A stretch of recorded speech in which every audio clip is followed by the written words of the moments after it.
Ang Philippine Coast Guard naghahanda na para sa mga bagong barkong bibilhin. Ito nga po mga idol ay parte ng capability upgrade project ng Philippine Coast Guard kung saan bibili sila ng mga bagong barko.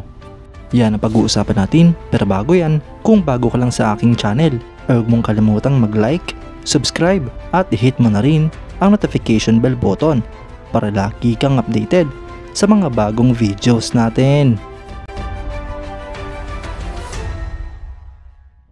Ang Philippine Coast Guard ay nagpahayag ng kanilang interes sa pag-acquire ng at least 2 units ng Guardian Class 40-meter patrol boats mula sa Australian shipbuilder na Austal bilang parte ng modernization at expansion effort. Ang mga barko nga pong ito mga idol ay mas maliit ng konti sa Japanese-made 44-meter Parola class multi-role response vessels. Ang mga barko nga pong ito ang siyang ginagamit ng Philippine Coast Guard sa pag-escort sa mga supply boats ng Philippine Navy para sa resupplying mission ng BRP Sierra Madre sa Ayungin Shoal. Ito nga po ay kahit na hinaharangan sila ng China Coast Guard at Chinese Maritime Militia ships. Bagamat hindi nga po sinabi mga idol kung paano bibilhin ang mga barkong ito na posibleng outright purchase o official development assistance grant o di kaya loan mula sa Australia. At hindi nga rin po sinabi kung saan gagawin ang mga barkong ito dahil ang Austal Shipyard ay pwedeng gumawa sa Balamban, Cebu o sa Henderson sa Western Australia. Ngunit malaki nga po ang posibilidad mga idol na ang Austal Balamban Shipyard ang siyang gagamitin ng gobyerno upang pumabor sa local construction. Tandaan nga po natin mga idol na ang Guardian Class ay dinisenyo at ginagamit ng Australian government bilang parte ng kanilang Pacific Maritime Security Program upang i-grant ang Pacific Island nations na mga patrol boats upang i-increase ang kanilang maritime capabilities.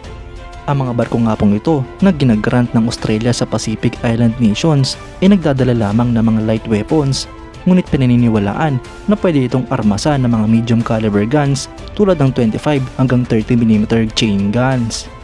Ito nga po ay bukod pa sa 12.7mm heavy machine guns na posibleng gamitin ng Philippine Coast Guard.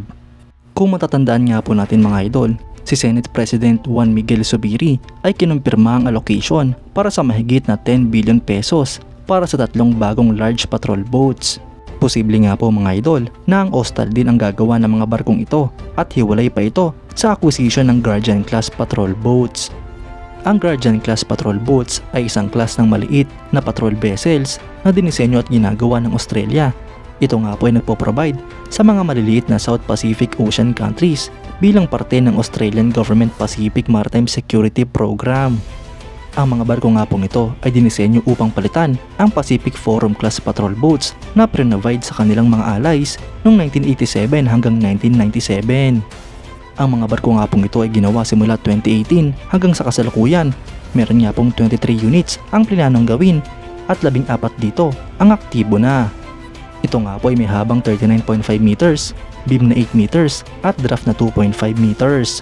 Ang propulsion nga po nito ay 2 Caterpillar diesel engines. Para naman sa bilis ay meron nga po itong maximum speed na 20 knots at may range na 3,000 nautical miles.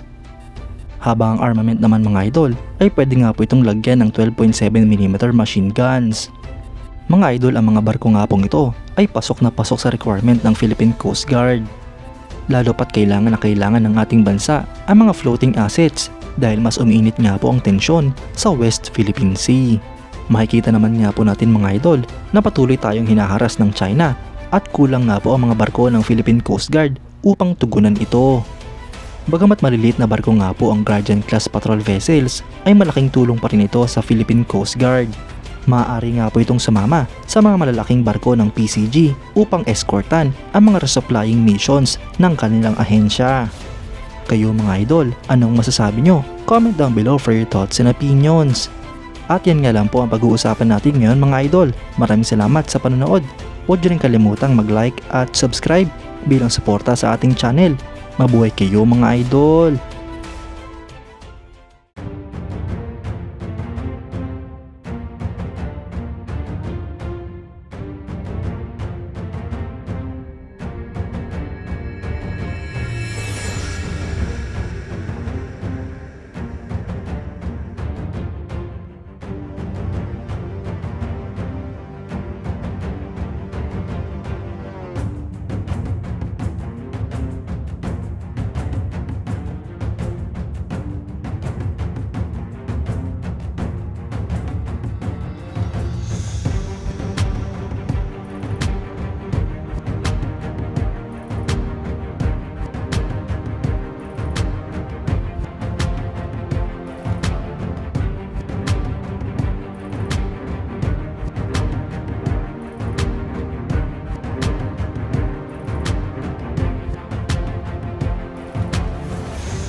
Ship